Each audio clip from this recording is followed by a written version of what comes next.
La vie, une blague de mauvais goût. Chaque matin, le même rituel morbide. Les lettres des créateurs qui sont conscients, ils goûtent l'amour du café soluble. Pour renter, c'est le bus dans 8. Selon 7 ans de métal, vaincre la fatigue et les regrets qui me permettent avant moi, ni meubla l'épreuve.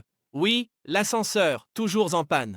Les escaliers, encore, me ramènent sobre dans une chambre où l'obscurité et la solitude aggravent la peine, à peine dérangée par la lueur blafarde de l'écran de mon téléphone. C'est ça, ma vie.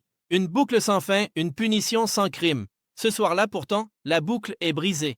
Une vibration, une notification de ma banque.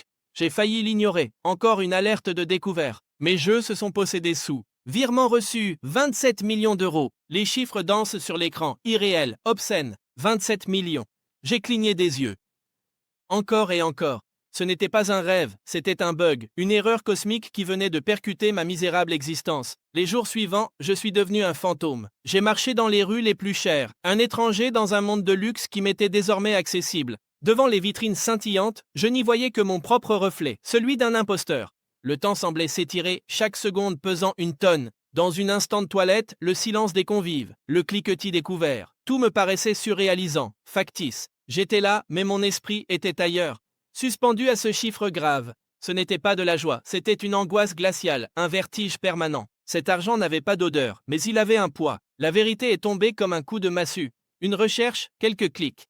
L'argent provenait d'un fonds d'indemnisation de Tournai, un fonds pour les victimes d'une catastrophe industrielle. Des familles brisées, des voisins anéantis. Mon trésor était leur deuil, chaque euro était taché, chaque centime portait le crissement et les yeux d'une perte irréparable. La nausée m'a pris, ma richesse était bâtie sur une charnière. Me voilà de retour, dans ma chambre sombre, face à mon vieil ordinateur. Devant moi, deux chemins, garder l'argent et vivre à jamais avec ce secret empoisonné ou tout révéler. Rédiger ce mail, joindre les preuves que j'ai rassemblées et cliquer sur envoyer. D'un côté, la fin de la misère, de l'autre, la justice, la paix qui ne sait pas. Mon doigt tremble au-dessus de la souris, le curseur clignote sur le bouton envoyer, comme un coureur qui va à la limite de la rupture. La lumière de l'écran dessine mon visage, celui d'un homme face à son âme. Le temps s'arrête. Je clique.